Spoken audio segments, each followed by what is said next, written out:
Hey folks, I'm Mark Ryan. This is Super Review, and well, this is the third annual Yearphone of the Year Award. So obviously we are fast approaching the end of 2022, and well, I've reviewed quite a few different IEMs this year, and it's kind of nice to look back at the year that was and think about what were the IEMs that really stood out for me. What were the IEMs that after I was done reviewing them, I kept going back and listening to? What were the IEMs that, even beyond their initial hype, continued to attract my attention? And maybe most importantly, what were the IEMs that in the future, looking back at 2022, you can do that time math, what are the IEMs I'm going to most remember this year for? And that's what this show is all about. But that's not all. I also wanted to make this about you guys, the community, the audio community. And so a couple weeks ago, I put out a survey asking folks on Discord, asking folks on YouTube, what was your favorite IEM of the year? And we're going to talk about those results too, because we've got some pretty interesting results. So that's what we're here to talk about. There is also going to be a little bit of a headphone tomfoolery in here, but I did want to keep the awards primarily focused on IEMs, but we will talk about headphones a little bit. But I guess with that out of the way, I'll give you a little bit of an overview of what this stream layout is going to be like. Okay, for the Yearphone of the Year Awards, I've got 5 nominees, right? All 5 of these nominees, frankly, there's a good argument that any one of them could be my favorite IEM of the year. But I am going to have to pick one. But first, we'll start with the nominees. Then we'll get into the People's Choice, which, again, thank you for your votes. I'll actually read out some testimonials from people who voted, and I really appreciate you all contributing to that. And then I'll probably tease it out a little bit longer. We'll get into talking about my favorite headphones. We'll keep that relatively brief, and then I will finally end the stream by revealing what is my number 1 favorite iPhone Yearphone of the year, IEM of the year, and we'll keep that a secret for now. But I guess with all that exposition out of the way, let's dive to the table. And these are the nominees. I've got them hidden. Look at that. Isn't that pretty fancy? Yeah. Let's throw that out. These are our nominees, and I'm just going to reveal them one at a time. And I'll talk about why they're on my list and what I liked about it, but maybe even give you a little bit of what I didn't love about it, because it's good to be realistic. But let's dive into it. My first nominee for Yearphone of the Year 2022. This one's actually going to surprise you a little bit. Okay, actually, you know what? All right, let's do it. This is the Campfire Audio Aura. And you might be thinking to yourself, Mark Ryan, that IEM did not come out in 2022. And you are correct. This did not come out in 2022. I think it actually came out in like 2020, maybe? And that's okay, because my awards don't require that the IEM have come out in the year. It just means that this is the only year I could have nominated it, because it was the first year I got to spend a lot of time with this IEM. Okay, I actually first heard the Aura, I think it was in late 2020, and I remember really loving the bass response on this set. And to be honest, it's a thing I've just kept thinking about since then, and eventually the used price on it came down to where I went ahead and bought it for myself. So this is a used copy I bought for myself earlier this year. And if I'm honest, this is one of the sets that I've used the most this year. Now, I never did do a review of this because, well, it came out a while back and I don't know how much interest there would be in a review, but nevertheless, it was one of my most listened to IEMs, and so I think it would be silly for me to not include it here. So what do I love about this IEM? First of all, just the build quality in it. I don't know if you can take a look at that and appreciate it as much as I do. The Aura is made out of all titanium shells, and it is quite lovely to look at. And surprisingly, it's actually also a really nice fit. And just maybe more so to the point, I like that it's a little bit bespoke, a little bit boutique, and feels a little bit like a work of art. Now, the sound, of course, I also quite like here on the Aura. The general tonality on this set, if you're not familiar with it, is somewhat of a bright neutral tune with some mid-range warmth. So it's more or less right up my alley. It is maybe a little bit of an odd mix, but I gotta be honest, I think it works pretty well. If you look at the frequency response, it's gonna be a little bit weird. I think this actually sounds more normal than the frequency response indicates, but I don't know, maybe I'm just biased. And yeah, so that's like kind of the tonality. I mean, it's known for being a very resolving set in terms of like resolving fine details and pulling out a lot of information. And I think that's right. It definitely is. But I think even more so, the stuff that impresses me the most on the set is the imaging, the 3D sort of sound field that it creates. The Aura, the Andromeda are both, I think, pretty fantastic. And the Aura is the one that I went for, primarily because, again, that bass. And the bass is, as I remembered, really, really quite good. It is an all balanced armature set. So you might be thinking balanced armature bass, it's going to be kind of disappointing. But I think the BA bass on this is actually really good. I remember the first time I heard it, I actually thought it was dynamic driver. So there is that. If I were to complain about the Aura, what would potentially hold it back? Despite the bass quality, if you are looking for a bassy set, well, this is definitely not a bassy earphone. Again, it's more of a kind of a bright neutral tune. That's not so much a downside for me, but it might be for you. But maybe more so, I think that the treble on this set can be occasionally sharp. Again, most of the times the treble really contributes to a really good sense of 3D space, but sometimes it can be a little bit sharp. And then the last downside of the Aura that I will say is that this is not a cheap IEM. This is a $1,300 IEM, which explains why I never bought it before this year. Now you can get it on the used market for quite a bit cheaper. And I do think that it's worth it at its current used prices. At $1,300, it's maybe a bit of a stretch, but of course, everyone's budgets are different. So that is my first nominee for Yearphone of the Year. Possibly my winner, but we'll reveal that later. Let's talk about my second nominee, which lies underneath this, and it is the Let Shure EJ07M Kinda Lava Edition, which is a mouthful of a name. And if we're talking about its downsides right away, well, that name is one of them. All right, so what's the story behind this IEM, right? This is actually a collaboration IEM between Let Shure and fellow IEM reviewer HBB. And to be honest, given HBB's proclivities, I kind of expected this was going to be a bassy set. I expected this to probably be too much bass for me, and maybe I wouldn't love it. And to be honest, though, what came out, what ended up in the production, I think was not as bassy as HBB frankly was going for, but for my personal tastes, it actually ended up being kind of good. Yeah, I really like it. So what do I like here about this earphone?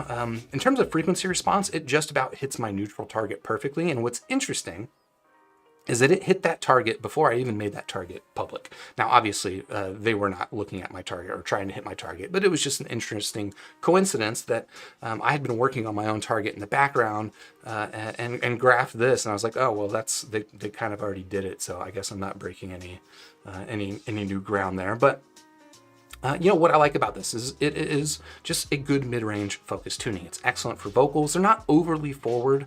It's not, something like the Moondrop Blessing 2 probably puts the vocals a little bit more forward than something like this. It's a little bit more laid back than there, but nevertheless, I think is a mid-range focused set. You get also an excellent sense of texture in the vocals, and then the treble on the Kinda Lava is just nice and easy. I don't think anyone's going to have any issues with the treble on the Kinda Lava being either sharp or uncomfortable, or there's no issues with sibilance or anything like that. The treble is just really, really well controlled on the set. It's one of the things quite good about it, and it also has pretty good sense of definition and good sense of that transient attack on sounds, which is what I like.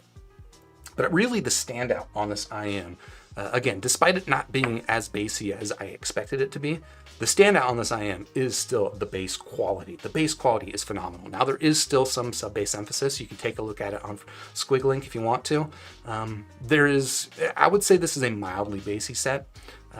But again, what really stands out is the quality of the bass. It is just stellar. Some of the best bass I've ever heard, regardless of price range. And this is not a cheap IEM, but I think it outperforms just about any other IEM I can think of in this price range in terms of bass response. Now, if I was being critical of the Kinda Lava, what could I say? I mean, I'd say technicalities on this thing are pretty good, but they're not super impressive for the price range. There's a bunch of stuff at this price range that maybe even has a little bit more impressive in terms of imaging and stuff like that. The imaging on here is solid. It's just not standout. And things like the head stage, which not something I necessarily super value, but head stage is relatively on the narrow side.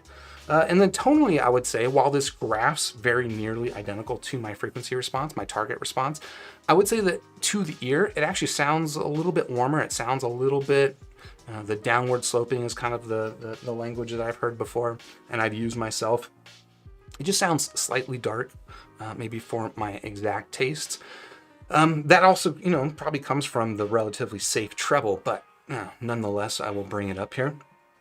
And then maybe my bigger issue with the treble on the set, less so than it being dark, is I think that the timbre on the treble, maybe it's not the best. It's got somewhat of an odd texture.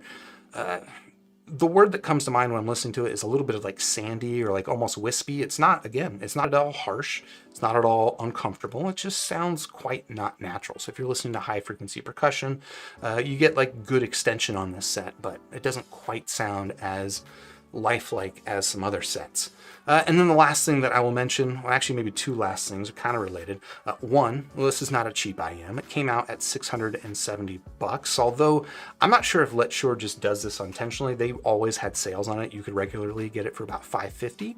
$550, I think, is the price that made quite a bit of sense for it. But unfortunately, the other downside of this IEM is that it's no longer available. They only made like 300 sets or something like that, and well, it's sold out. So if you want a kind of lava, you're gonna have to find one on the used market. Not that that's a problem. Again, I bought these used, so there are options out there. But if you're looking to buy this thing brand new and have it shipped to you overnight, well, that's probably not gonna happen. So that is nominee number 2. Let's talk about nominee number 3 underneath this. And this is an IEM I reviewed pretty similarly timing-wise to the Let Shure, but it's quite a bit different. And that is the Sennheiser IE600. Let me pull this thing out. Punch in on that and give you a bit of a view on this IEM, because I do think this is one of the more attractive IEMs, I'll say on the table, but also maybe even just in the world. I love the way this thing looks. But yeah, so what's the story behind this one? All right, so Sennheiser as a brand, I actually really love their headphones. The Sennheiser HD600, which is different than this IE600. The HD600 has been basically my favorite headphone for about as long as I've been in the hobby, okay? But I never really loved their IEMs.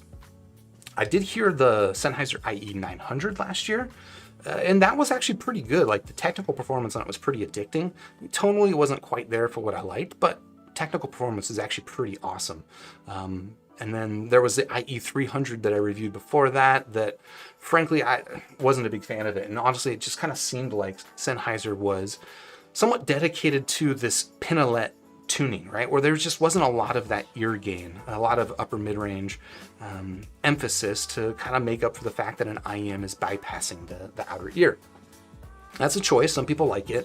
It was never for me. But the Sennheiser IE600 was a departure for that. They basically took the IE900, same dynamic driver, similar shells, honestly very similar technical performance, but they gave it a tuning that is just much more up my alley.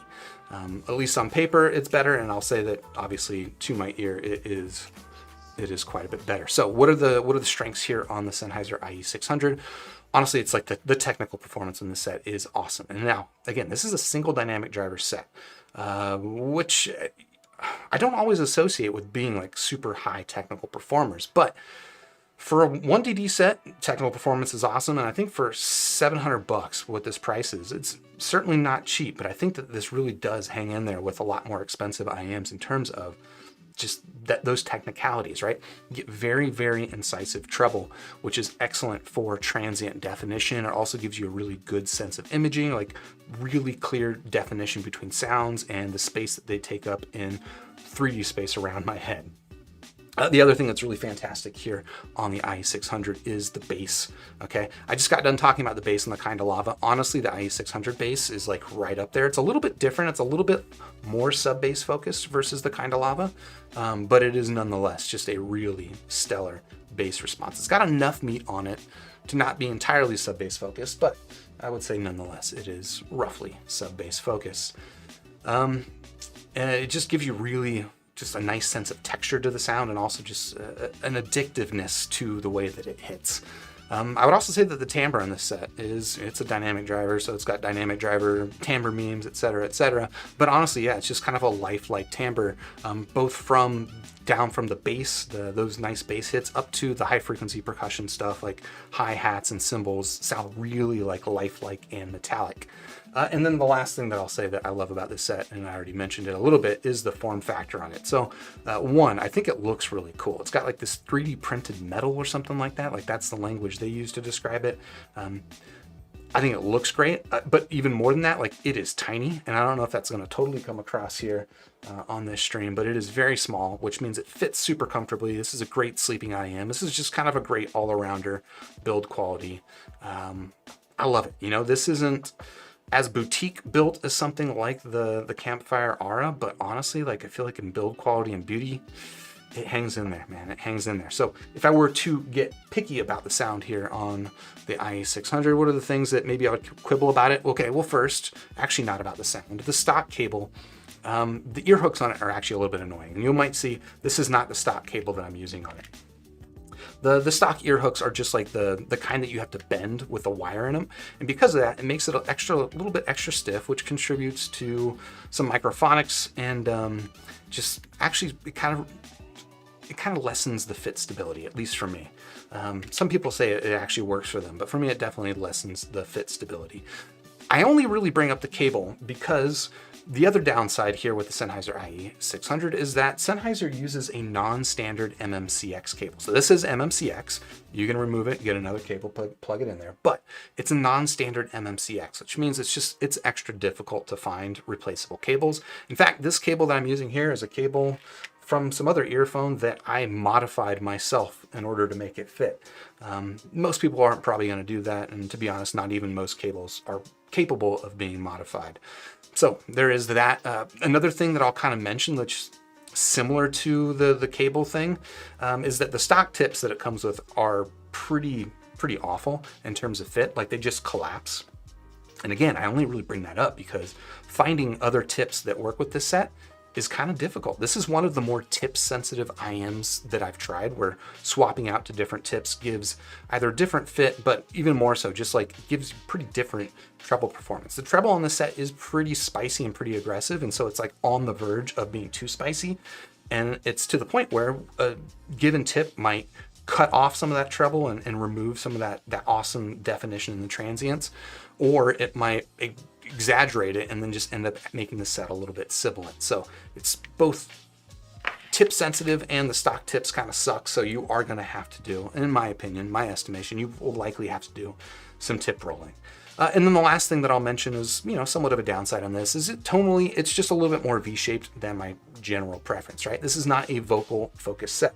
Again, I think they did the vocal tuning on this much better than they did on the IE300 and the IE900, but it is nonetheless still a bass and treble focused set. The mid-range is very well done, good texture, but it is not kind of like the magnifying glass on vocals that I tend to like. And I guess the last thing I'll mention is the price. It's $700, so it is a little bit pricey. But again, I think for the technical performance that you get here with the IE600, too many numbers there. I think it's actually pretty reasonably priced. And it's, again, I think it performs and competes with a lot more expensive stuff. But it is nonetheless $700, and that's a bit of a downside. Okay, let's talk about now our fourth nominee. Are we ready for it? Are we ready for it? So this is the Symphonium Audio Meteor. All right, let's punch in on this and talk a little bit about this IEM story. So Symphonium is somewhat of a more boutique brand, kind of like Campfire Audio, but out of Singapore. And I did previously review one of their IEMs. There was a Symphonium Audio Helios. It was an $1,100 IEM, and to be honest, I like the sound on that set quite a bit, but the form factor, in my opinion, had a long way to go. Like, it was just honestly too big for me to really enjoy using it. Now, when I was at Can Jam in Southern California back in September, it was cool to see that Symphonium was there. And so I checked out their booth, and they had this new IEM on display, the Meteor. This is a cheaper, $600, still not super cheap, but definitely cheaper than the Helios. It's a cheaper model with a much, much better shell design, or at least for my ears. I don't know. I'm sure someone likes the fit of the Helios, but for me, this is definitely a big, big improvement. So yeah, I was pretty excited to see that, and then I listened to it. Obviously, I was impressed because I bought it there on the show floor before I went home. So there you go. I did do a review of this. If you want to check out my review, I guess I'll link to that at some point. But what do I like about this thing? So one, the sound signature is pretty unique. This is a different sound signature than what I would typically go for, right? You know, I typically prefer kind of like a warm, or sorry, just a neutral, mostly mid-range focused sound signature, and that's not really what the Meteor is. This is a warm, laid-back, bassy set, okay? It's still quite clean, but it is definitely a warm, laid-back, bassy set. What really makes this thing stand out, and what I think really makes this whole set work, is the treble quality on it. It's just really, really good treble. It's incisive, it's detailed, it's well extended, and it's also still really smooth. Like no issues with sibilance or sharpness or anything like that. Just really, really love that. And I think that treble performance combined with that laid back bassy sound give this a bigger head stage than average. Again, not a thing I necessarily hyper value in my sound, but when you get it, it is kind of nice. And it makes this set, I think, especially enjoyable.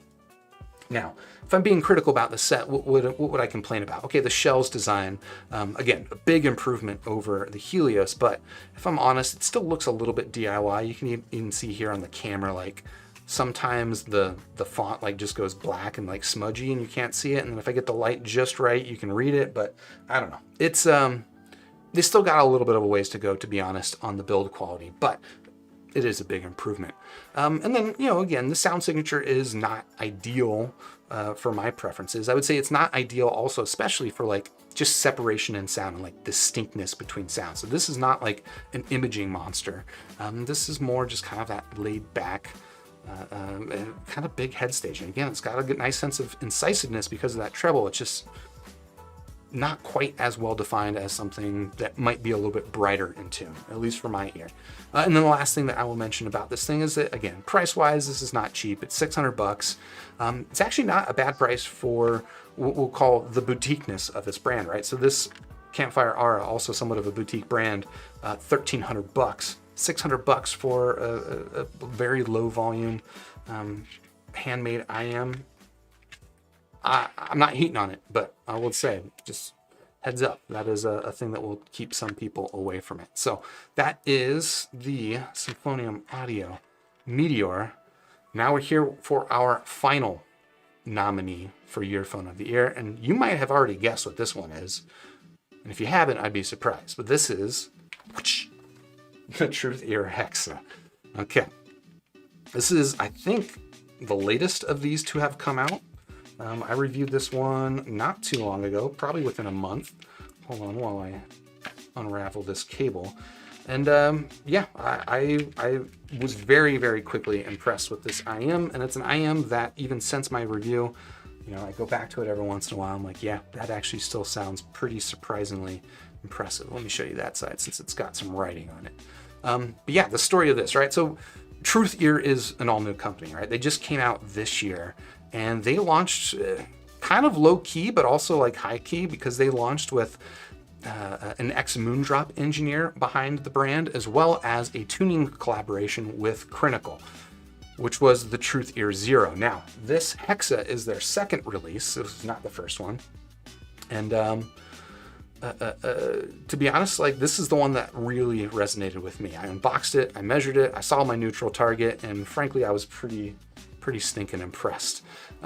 It got a lot of comparisons to things like the Moondrop Blessing 2, but of course this one's coming in at $80. And so because of that, this tuning is now reaching a new audience. So yeah, what do I like about this set and why is it up here? Okay, for starters, it's just outstanding tuning, right? I would say this is, even of all the other IEMs here on the table, this one's, I think, the one that's tuned the best, or this is at least the closest to my target. And I think even to my ear, I would say this is tonally my favorite of the bunch. I would also say, you know, it's also just a very surprisingly smooth treble performance, which is surprising mostly because of the fact that it's a hybrid set. It uses balanced armatures, and usually balanced armatures under $100. I don't know, man. A lot of times they're just kind of rough, and there's nothing rough at all here about the Hexa. It's just a nice, very smooth sounding set. I would say, like, without question, this is my favorite hybrid IEM under $200, and you're getting it for $80, which is pretty insane. And to be honest, I also even really like the build quality on it. Like, I like the way that it looks. I like the materials that they've used, and I even like the fit. Like, the fit on the set is quite good. So really, a lot that I like about it. If I were being picky about it, what do I not love? Well, I mean, I would say the technicalities on the set are good. They're very, very solid, but I don't know, they're not standout, right? So if you're looking for the best technical performance in an IEM under $100, you might be able to do better. It lacks maybe some incisiveness in the treble. Maybe the treble's a little bit too smooth. I don't know, it's not bad. Again, I'm being picky, but the transients are maybe somewhat smooth, and the bass hits can be maybe somewhat undefined. Again, like, this is me being super picky of an IEM that, again, I would say is the best tuned of all these IEMs, and it's also the cheapest of the bunch. And that is going to round out my 5 nominees for Yearphone of the Year. And so, which one is my favorite of the year? Well, we're going to hold that one for now, because we're going to talk about what is your favorite Yearphone of the year. So, like I mentioned up top, I did a survey. I ran the survey first on Discord, and then I ran it through YouTube, asking you, what is your favorite IEM of the year? Got a bunch of different responses, and I also asked people to explain why. And so I've actually got some written testimonials here that we can go through. And yeah, I think what I'll do is I will talk about the top 5, because there were much more than 5 that were nominated, but there were 5 that stood out in terms of the vote counts. So we'll focus on those. And I think I've got them all on hand too, so I can break them out. So without further ado, this will be in order, okay? This will be in top to bottom order. The number 5 pick from the audience, hold on, where are my IEMs? Is the Triple Win Olina SE. All right, so this is actually another tuning collaboration with HBB, and this is an IEM that a number of people obviously very much liked. Here's a couple of testimonials that we got from one viewer named Coffee. Why they explained they like this? They just said resolution, imaging, and clarity, all for under $100. That was enough for them. And then we also got a testimonial here from Chi saying it ticks a lot of things I like. Bass is punchy, mids are clean, and the highs are not fatiguing. Can easily listen to it for hours through different genres, and they're also for my gaming purposes. I mainly play solo games. So there you go. That was number 5 on the reader's choice, or the viewer's choice. But what was number 4? Well, it was one that I actually nominated as well, the Sennheiser IE600. We got a couple of testimonials here. One from BTFR saying, for me, single dynamic drivers have a cohesiveness in the tuning that any other driver configuration can't quite achieve. In my opinion, the Sennheiser IE600 is the best single dynamic driver IEM released this year. While I would prefer a slightly more neutral tuning IEM with a tad bit less treble and bass, the overall tuning excels and the technicalities punch above its price range. The fit is also really comfortable. And then a comment from Rafa said that perfect design and small form factor, small, elegant, comfortable, and sound is both detailed and musical across the entire frequency response. Versatile as it works on all genres of music. So that was number 4, but this was not your winner. So we'll put you to the side. Number 3, oh my gosh, I forgot to pull this one out. Use your imagination. The 7 Hz Soundnuts Zero, which I do have on hand. I should have brought that one out. But comment from BNPY saying very good for the price range and well tuned. And then the narrator said it's arguably the best value IEM of all time with a versatile tuning that practically most people will like. Had Chi-Fi on a chokehold for most of 2022, and Crin's reveal was the cherry on top for the comedy LOL. So that was the 7 Hz Soundnotes Zero. Imagine I've sliced it up here. That was 3rd place for the People's Choice. Number 2, Second place for the People's Choice. And I'll be honest, the difference between number 2 and number 1, it was neck and neck. It kept going back and forth throughout the weeks. As more votes would come in, one of these would get the lead, and then as more votes would come in, then the other would get the lead. But this is the way that it landed today when I closed the polls. And the number 2 IEM for People's Choice is the Truth Ear Hexa. So again, we'll read some comments, some testimonials from the peoples. Arc React saying, this sets a new budget standard for build and technology, technical performance, neutrality, comfort, and aesthetic. The most mesmerized I've ever been by a set under $250. Drubador said, finally, a good cheap IEM. And Zest Defender said, the best performance for the money that I've ever seen on anything below $100. I think it's great as a complete package, and it might be my new default recommendation for the money. It's tough to convince people that the ER2 XR is worth it, but it should be, but this should be hopefully more palatable. And I can definitely agree with that. But the number 1 People's Choice IEM of the year. Can anyone guess? Honestly, this one, I should have not been surprised by this, but I was surprised by this, and it was kind of cool to see it. Any guesses? Last second? All right. The winner, the People's Choice, is the Letshore S12. And I will say up front, these votes came in as sort of a combination of votes for the original S12 as well as the Z12, the Zeos tuning collaboration, as well as even the S12 Pro. I counted them all as one IEM, and this was your winners. This was the People's Choice. So again, let's read a couple of people's testimonials. We got one here from eBoyoy saying it's possibly the only IEM that shocked me on first impression due to the start of planar hype at the start of the year. Although planar year has been competitive, the S12 has been the king of planar for my ears. Godfather Miguel said this is the absolute bang for the buck that you get. Oh, sorry. The absolute bang for the buck that you get is absolutely phenomenal. Details and head stage are, and then he uses this emoji. And then we got another comment from FHREIERE, something like that. I'm not going to try and pronounce it. But they said, it competes with a lot more expensive IEMs at a very good price. It's bright, detailed, and a little bit of low boost with planar sound signature. It's almost perfect sound. The comfort is not that good though. Okay, well there's maybe a bit of a downside, but those are your People's Choices. Again, I apologize for forgetting the sound notes, but your top 5 there from the People's Choice. And again, thank you all for voting and letting me know what was your favorites. Could be time for me to talk about mine, but like I mentioned, I'm going to keep teasing you. So we're going to talk about headphones for a little bit. You know, I did think about, like, this year I reviewed more headphones than I have in years past. I've always done headphone reviews, but they've been kind of few and far between. But almost like the back half of this year was almost all headphone reviews. And I know some of you guys noticed, and I wasn't sure, should I incorporate headphones into the Yearphone Awards, but asked the Discord folks.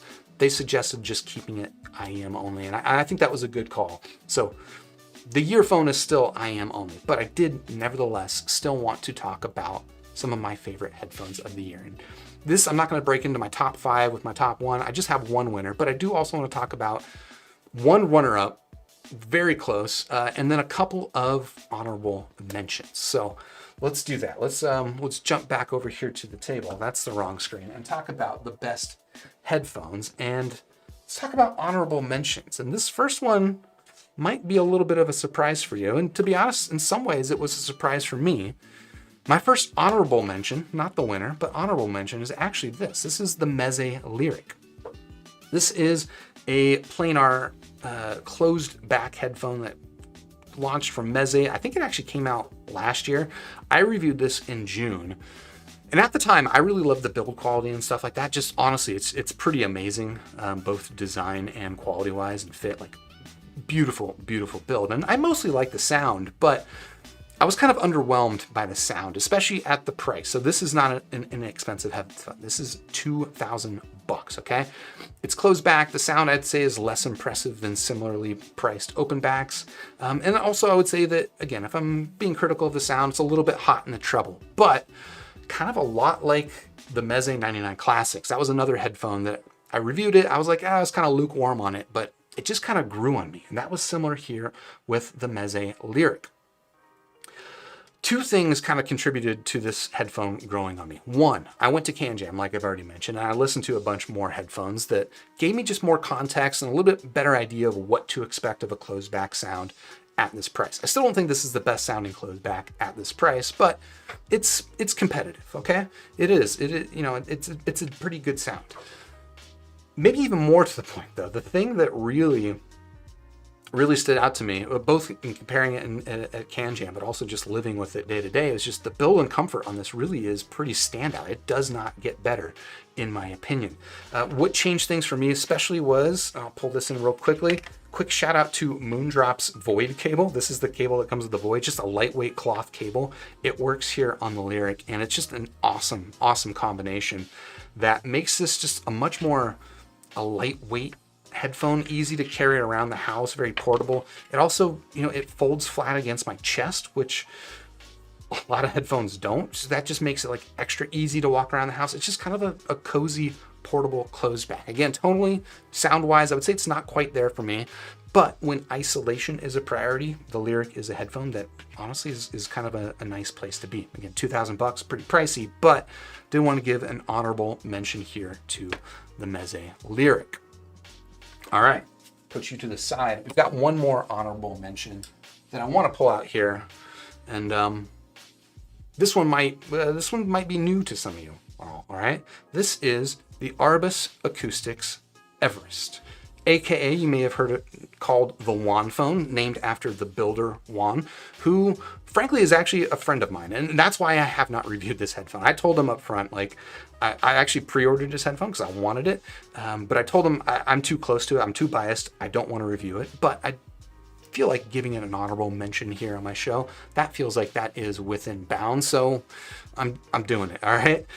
Yeah, like I mentioned, I pre-ordered this, and finally came out. Really, congratulations to Juan for launching this headphone. This is a project he's been working on for a number of years, and it's pretty cool that he not only released a production headphone, but that he released a headphone that he's making himself, right? He's hand building these himself, that this honestly has better build quality than some of the mass-produced stuff that I reviewed this year. And it also sounds good, but of course I'm biased, I would say that, so I'll leave it at that. But if you do want more commentary on the sound of the Arbus Acoustics Everest, check out DMS actually did a video on the headphone show. Go check that out because, again, I'm super biased. But yeah, did want to give a shout out to this headphone. All right, so those were my honorable mentions. Again, I did want to give one overall winner, but I also wanted to give a runner-up because this is a headphone that up until very recently, actually probably would have been my favorite headphone of the year. I think it actually came out late to maybe mid-late 2021. And it's this. This is the Beyerdynamic DT900 Pro X, which, awful name. Yes, yes, yes. It's actually a headphone that's kind of pitched as a headphone for creators. But, you know, that's not what really attracted it to me. What I was especially interested in is I saw that Andrew from the headphone show, he made a frequency response of it. I thought that actually looks really good. I'm kind of interested in that. So I went ahead and bought it this year. I actually did a review of this year as well. And it's turned out to be just a really good all-rounder headphone. Honestly, I would be happy with this as my only headphone. Like, I think it's that good. It's a mid-range focused tune, but what really stands out is, especially for an open back dynamic driver, just really nice linear extended bass. It's maybe a little bit bright up top.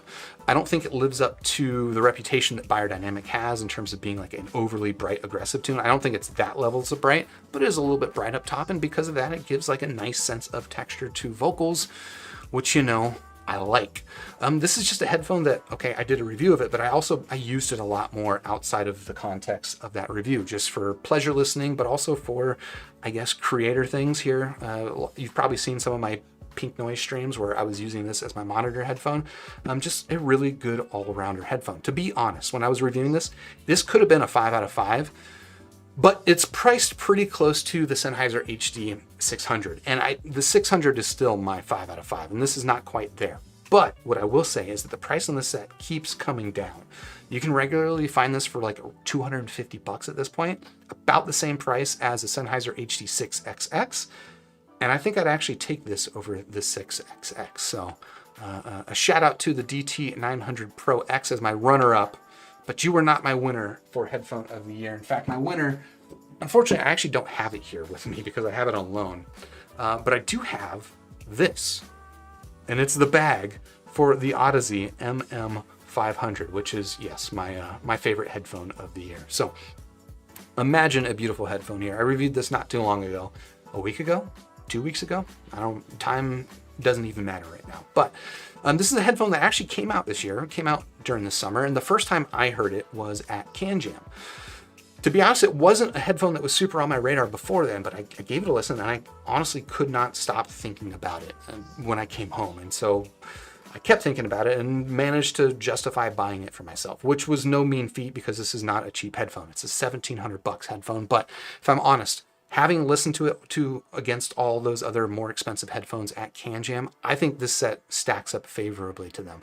It doesn't beat them in every single category, but as an overall package, this was actually my favorite headphone at Can Jam. It's just got an excellent tonal balance. It's got forward vocals with a hint of warmth to the sound. It's got easy treble with excellent detail, really good extension.